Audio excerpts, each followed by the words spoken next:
नमस्कार। जया लिटरेचर में आपका पुनः स्वागत है। और आज मैं सूर्य बालाजी की कहानी ना किन्नी ना लेकर प्रस्तुत हूँ। तो चलिए सुनिए कहानी ना किन्नी ना। एक शाम अचानक कैसे वे लोग याद आ गए, पता नहीं। 20-25 साल पहले हमारे मकान के एक हिस्से में रहने वाले किराएदार टूटी कमानी वाले चश्मे को काले धागे से बांधे एकदम चिपके गालों वाली सड़क चौराहे डांव डांव डोलती बूढ़ी माँ, हमेशा झूठे ठाट बनाने का महत्वाकांक्षी थुलथुल सा बेटा, औसत पत्नी और एक के बाद एक पैदा होते बच्चे। उस परिवार में जलजला सा आता जब मौसी आती। बूढ़ी से कुछ ही वर्षों छोटी दूसरी बहन, स्वस्थ संपन्न ठसी चक्री सी, अपनी आयु से 10 वर्ष कम दिखती और वैसी ही खुश मिजाज और फुर्तीली, अपने हिसाब से स्मार्ट भी। उस छोटी वय में पहली बार महसूस किया था कि पैसा आत्मविश्वास का कितना बड़ा स्रोत होता है। बहरहाल मौसी जी चली जाती, उनकी छोड़ी हुई सौगातें रह जाती। सबसे विद्रूप भरा दृश्य होता जब बूढ़ी बहन छोटी बहन की छोड़ी गई ऊंची हील वाली चप्पलें पहनकर खटर पटर करती अपने लिए पान तंबाकू लाने जाती होती।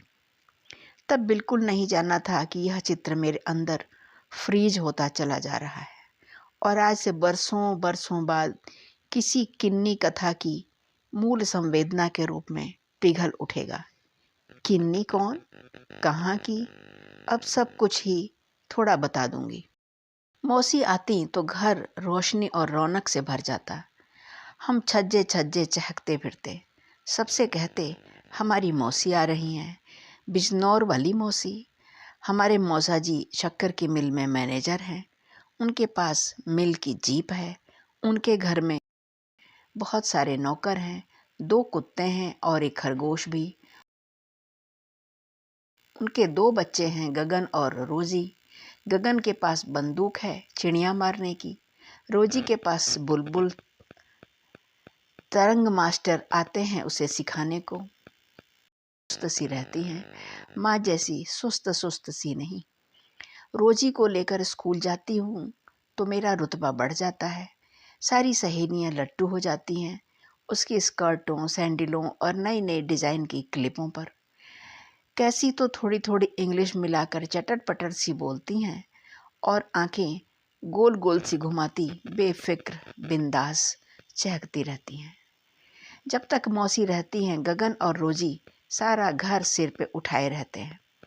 अब इतने बड़े हो जाने पर भी गगन रोजी के बाल खींचकर या चुटकी काटकर भागता रहता है।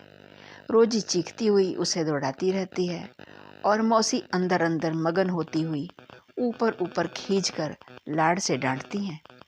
अरे शर्म करो शैतानों, इन बच्चों को देखकर भी तुम्हें अक्ल नहीं आती? कैसे सीधे बिना मुंह के से हैं, जरा देखो किन्नी को।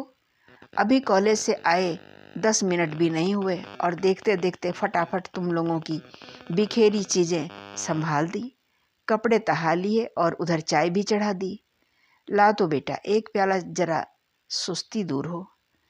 फिर चाय का घूंट भरती हुई अम्मा से कहती, दीदी इस बार मैं सचमुच रोजिया को यहाँ छोड़ जाऊंगी और तुम्हारे पास और किरण को अपने साथ ले जाऊंगी बिजनौर। और खुद ही अपने मजाक पर खुलकर हंस पड़ती। यूँ अपने आप में सचमुच इससे बड़ा मजाक दूसरा नहीं हो सकता था। और मौसी की तो वैसे भी आदत थी खूब चटपटी बातें करना और अपनी बात खत्म होने से पहले ही जोर से हंस पड़ना। रंग तो करीब करीब एक सा ही था दोनों बहनों का, लेकिन अम्मा दुबली फीकी फीकी सी लगती, जैसे ऊपर एक झाई सी पड़ी हो। अभी नहीं, बाबूजी थे तब भी। दूसरी तरफ मौसी एकदम ठसी चक्री सी, ऊपर से नीचे तक जैसे रंग रोगन, पॉलिश से दमकती हुई और चेहरे पर तो खास कर हमेशा एक पूर्ण परितृप्ति भरी लुनाई फैली रहती थी। अम्मा से पूरे 5 साल छोटी, पर देखने में तो एकदम बेटी ही लगती। आज भी मैं मेज पर तार देखते ही किलक उठी। मौसी आ रही हैं। कब आया तार? रोजी गगन भी आ रहे हैं या नहीं?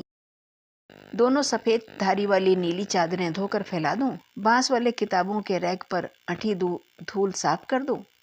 कोने वाले मेज की आधी प्लाई उखड़ गई है। ठहरो, इस फटी वाली हैंडलूम चादर को काटकर इस पर मेजपोश सिले देती हूँ। रसोई की अलमारियों का पर अखबार बिछा दूँ, गुसल खाने की मोरी रगड़ कर धो दूँ और साड़ी का फेंटा कसकर तुरंत फुरत मोर्चे पर जुट गई, क्योंकि भाभी तो अपने तीनों बच्चों की फ्रॉकों और पैंटों की उधड़ी सिलाई ही दुरुस्त करने भर को होती, और अम्मा रसोई के डिब्बों में हाथ डाल डाल कर आधा किलो डालडा, 1 किलो चीनी, सूजी, मैदा और चाय मसालों की सूची बनाने में 2-3 दिनों में घर धो रगड़ कर साफ हो जाता। गुसल खाने में फिनाइल बोतल रख दी जाती और भैया आधे दिन की छुट्टी लेकर स्टेशन पहुंच जाते। आधे पौने घंटे के अंदर ही चमचमाते सूटकेसों और रंग बिरंगे बैगों टोकरियों से लदी फंदी मौसी आ जाती। सारा घर आवाज़ों से चहचहा उठता। मौसी हम सबको बारी बारी से बाहों में भरती। भाभी के तीनों बच्चों को चिपटा चिपटा कर प्यार करती और भाभी को पाँव छूने के लिए झुकने के साथ उठाकर बलाएं लेने लगती। भाभी हुलसती हुई जल्दी से रंगदार चाय, मठरी, सेव सजा देती और हमारी तंग अंधेरी कोठरियों से हंसी के झरने फूट पड़ते। अब इसके बाद हम सबों चिर प्रतीक्षित क्षण आता। मौसी सामानों से ही नहीं, सौगातों से भी लदी फदी आती। सबको अंदर ही अंदर इस बात की कितनी खलबली रहती है, यह मौसी भी खूब अच्छी तरह समझती थी। इसलिए झटपट सूटकेस खोलकर सोत्साह जादुई पिटारे सी एक के बाद एक चीज़ें निकालने लगती। किन्नी, इधर आ, ये देख, ये रोजी ने तेरे लिए टॉप्स और मैचिंग लॉकेट भेजे हैं, और ये 4 रुमालें। बहू, यह तुम्हारे लिए पर्स है, और ये मिंटू चिंटू के लिए हेयर बैंड और क्लिपें। गुड्डू के लिए ये रंगीन पेंसिलों का सेट गगन ने भेजा है। लेकिन ये सब तो औपचारिक सौगातें होती, असली सौगातें तो इसके बाद निकालती मौसी के होलडॉल से 3-3, 4-4 जोड़ी पुरानी चप्पलें, सैंडलें। ये वाली मुझे पंजों पे कसी सी हैं। ये रोजी ने खरीदी तो बड़े चाव से, लेकिन अब मन भिटक गया उसका। जानती तो हो, मूडी नंबर 1, इस वाली पे बस तू 2 कीलें ठुकवा लेना और इस वाली पे इसी रंग की सिलाई करवा लेना किसी अच्छे मोची से। किन्नी, मेरी इस नई सी साड़ी पे रोजी रानी खोंच लगा आई, ठीक सामने नीचे की तरफ। तू उल्टी करके पहनेगी न तो बिल्कुल पता नहीं चलेगा। और ये इन दोनों की बस प्रिंट जरा हल्की हो आई है। इस मेरे बैग का हैंडल निकल गया है बस। अमर, जरा ये बुशर्ट देख तो, मिल की वर्कशॉप का राउंड लेते समय यह छींटा पड़ गया गंदे तेल का। मैंने कहा लिए चलती हूँ, अमर जरा फिट करवा के पहन डालेगा। तेरा तो रंग भी गोरा है, फबेगी तुझ पर। इसी तरह ये रोजी की नाइटी, ये स्वेटरों के बचे खुचे ऊन।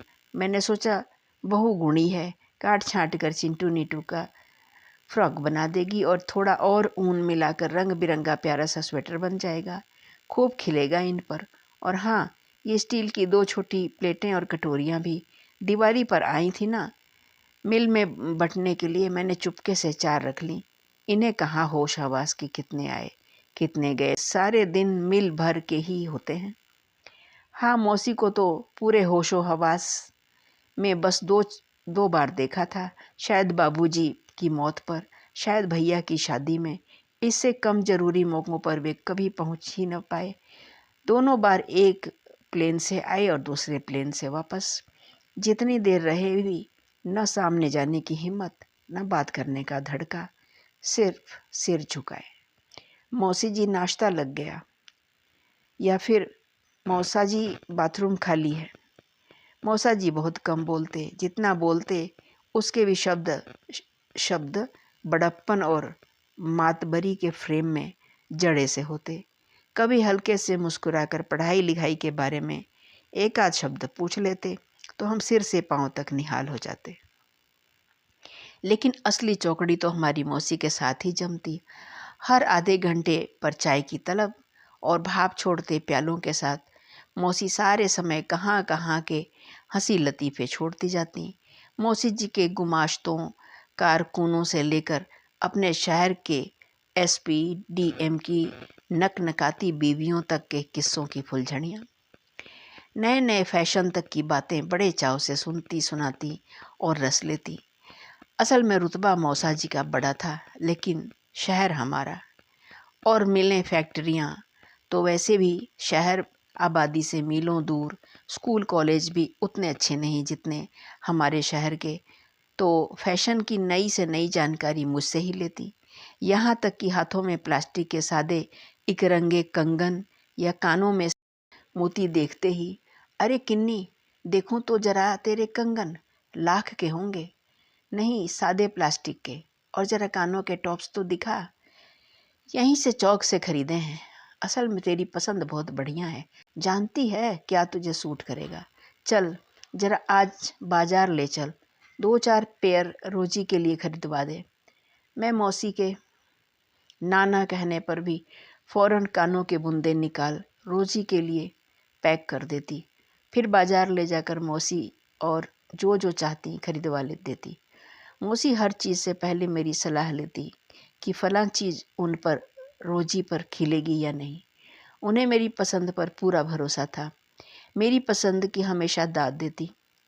मुझसे पसंद करवा कर ढेर सारे टॉप्स, पेंडेंट, अंगूठियाँ ले जाती और उनमें से बहुत सी डिज़ाइनें सुनारों को दिखाकर सच्चे मोती सोने में गढ़वा लेती।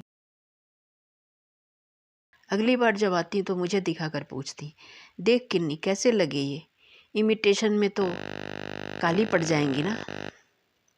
मेरे मुंह से बेसाख्ता वाह निकल जाता मौसी की पारखी दृष्टि पर। इतनी उम्र होने पर भी मौसी में हमेशा नई उम्र वालियों सी उमंग, उत्साह छलकता रहता। आजकल जरूर मौसी को एक फिक्र सी हो गई है, रोजी के मोटापे की। जब तब टोकती रहती हैं उसे, ठूसे चली जा रही है। गप्पा गप भाभी के बनाए पकोड़े, मालपुए, शीशे में नज़र डाली है खुद पर, कैसी खुद भी फूल कर पकोड़े मालपुए सी हुई जा रही है। किन्नी तू ही समझा न जरा इसे। लेकिन रोजी उसी बेफिक्री से एक और पुआ चुभलाती हुई खिलखिला देती। साफ साफ कहो ना मम्मी, तुम्हें मेरी शादी की फिक्र ही सताए जा रही है ना। अरे तुम बेकार घबराती हो, देखना सब दौड़ते हुए शादी करेंगे। असल में आजकल सबसे बड़ी चीज़ है सुरक्षा, और मेरे शक्तिशाली साय में कोई भी पति आंख उठाकर भी देखे। अरे वो क्या, उसका बॉस भी मुझे देखकर दुम हिलाएगा। लाओ भाभी एक और मालपुआ इसी बात पर। अम्मा धीमे से हंसती हुई समझाती, कहाँ मोटी है बेचारी, जरा दोहरा शरीर है, बस तू बेकार इसके पीछे पड़ी रहती है। लड़के बच्चे ऐसे ही अच्छे लगते हैं। और नहीं तो क्या, इस किन्नी सी सीख सलाई, मैं तो इसे मुटवाने की कोशिश में हार मान चुकी हूँ। सचमुच मैं रोजी से 3 साल बड़ी थी और बेहद दुबली। इतनी ही रोजी के सलवार कुर्ते सब 3-3, 4-4 सिलाइयों के बाद ही मुझे फिट आते। अपने तई में मैं उन्हें पूरी तरह काट छांट कर नया सा कर डालती।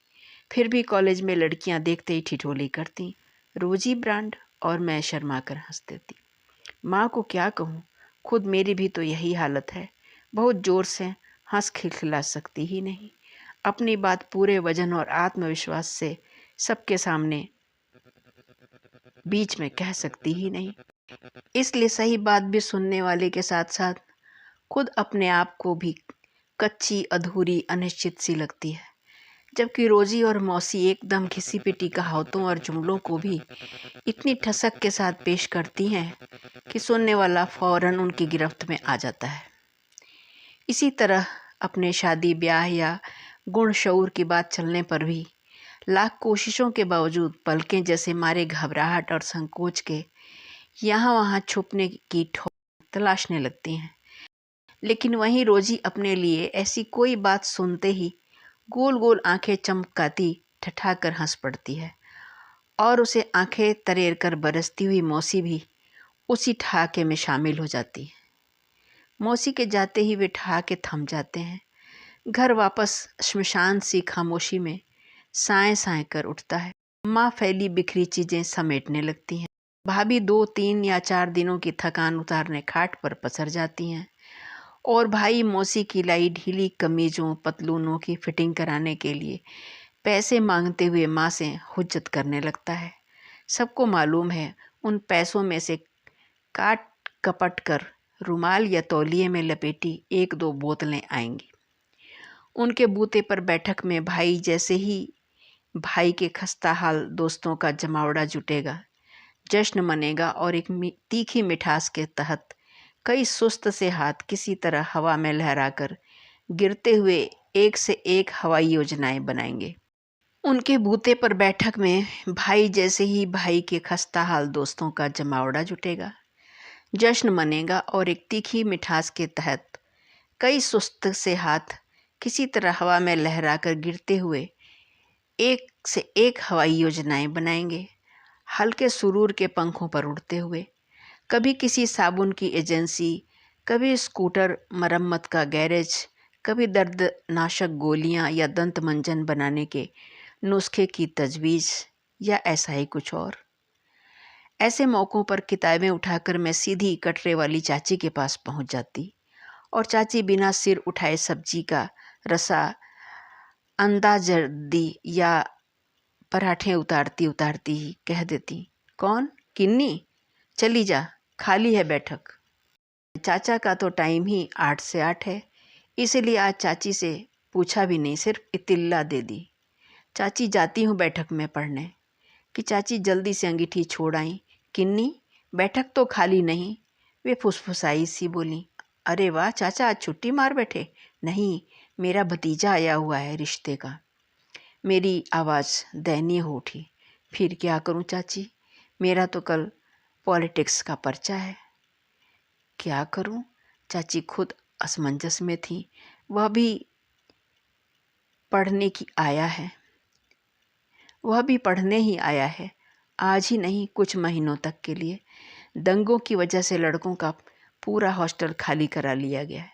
मटर गश्ती करने वालों को तो मांगी मुराद मिली, लेकिन ये बेचारे पढ़ने वालों को। क्या हुआ बुआ? दंगों का मारा खुद ही आन खड़ा हुआ। कोई परेशानी है? चाची जल्दी से बोली, परेशानी नहीं, यह किन्नी है। सुधारा, किरण और किन्नी, यह आकाश है। उसने सुधारा। कुशा पढ़ने आई हैं आप? जी, लेकिन। तो जाइए पढ़िए ना। और आप? आपको भी तो पढ़ना है। हाँ हाँ, मैं भी पढ़ूँगा। जी, मैं चौंकी। जी हाँ, उधर दुछत्ती पर। और मेरी लम्हे पहले की घबराहट का मजा लेता हुआ हंस दिया। नहीं नहीं, आप पढ़िए, आप भी। अब के चाची खिलखिलाई। अब आप और आपके फेर में मेरे पराठे जले जा रहे हैं। चाची के जाते ही दोनों अपनी अपनी जगह पढ़ने चले गए, और मैं ठीक समय पर पढ़ाई खत्म कर सीधी गर्दन सधी चाल घर आ गई, बगैर किसी तरफ ताके झांके। मुझे सचमुच खबर नहीं थी कि मैं अपने आंचल में कस्तूरी का एक छोटा सा टुकड़ा बांधे चली आई हूँ। चौथे दिन कॉलेज से लौटते हुए यूं ही चाची दिख गई। सुन किन्नी। हाँ चाची। कौन सी क्लास में है तू? चाची, मैंने चिढ़ाया, अब इसके बाद मेरा नाम भी पूछोगी क्या? चाची झेंप गई। नहीं रे, यूं ही मेरा मतलब है बीए प्रीवियस या फाइनल। क्यों, कहीं नौकरी लगवा रही हो मेरी? अरे भाई, कल यूं ही तेरी बात चलने पर कुशा ने पूछा था, तो मुझे बड़ी कोफ्त आई कि मुझे इतना भी नहीं मालूम। अच्छा, तो वो मेरी नौकरी लगवा रहे हैं? अरे नहीं, वो बेचारा तो खुद ही दूध का जला है। तो गलती तुम्हारी है, इतना खौलता दूध काहे को पिलाया? मारे लाड़ के हैं? यह क्या, मेरे अंदर छुपी कस्तूरी ही परिहास के तमाम रंगों में छिटकी पड़ रही थी, लेकिन चाची का ध्यान मेरे परिहास में जरा भी नहीं था। उसी अवसाद और आक्रोश में एक साथ डूबी सी बोली, कुशा की 700 की स्कॉलरशिप का मामला विश्वविद्यालय की ब्राह्मण ठाकुर गुटबंदी की खटाई में फंसा पड़ा है। बेचारा न इधर का हो पा रहा है न उधर का। आज तो खींच कर कह रहा था, चल रहा हूँ विश्वविद्यालय के फाटक पर रिक्शा खींचने या जूते गांठने। ओह, मैं अपनी ऊल जलूल वाचालता पर सचमुच लज्जित थी। रिसर्च में खर्च भी तो काफ़ी आता है। खाली रिसर्च भर नहीं ना, समूची घर गृहस्थी, माँ बहनों की पूरी जिम्मेदारी। 2 ही साल पहले पिता नहीं रहे न इसके। उस शाम सूरज के साथ एक सिंदूरी अवसाद घुलते घुलते डूब रहा था और डूबने के बाद की निस्तब्धता एक उदास सहेली सी लगी थी। उस कस्तूरी से एक कुतूहल की खुशबू उड़ी थी। क्या बातें हुई होंगी मुझे लेकर, कैसे चर्चा चली होगी मेरी, क्या कहा होगा चाची ने और कैसे पूछा होगा और किसी ने, मुझे किन्नी कहा होगा या किरण। अब चिलचिलाती धूप में कॉलेज से जल्दी जल्दी घर की ओर बढ़ते कदम अनायास चाची के घर के सामने से गुजरते हुए ठहरने से लगते। आहिस्ते, बहुत आहिस्ते आहिस्ते, थकान का छल खुद अपने आप से। अरे किन्नी, कहाँ भागी जाती है, बैठ चाय पी मेरे साथ। लेकिन मुझे तो भूख भी लगी है चाची। मुझे भी आंचल से बंधी कस्तूरी की गांठ जैसे खुलकर बिखर पड़ी। बरूनियों की आड़ में दुबकी सी मैं मुस्कराई। भला 2 अनखातों को एक साथ भूख तो लगी। सुबह के पराठे रखे हैं, वही लाती हूँ। चलेगा कि बनाऊँ कुछ? चलेगा। 2 आवाज़ें एक साथ सिहर कर उलझ ली, फिर जल्दी से संभल कर अलग अलग हो ली। बस मैं तो चला।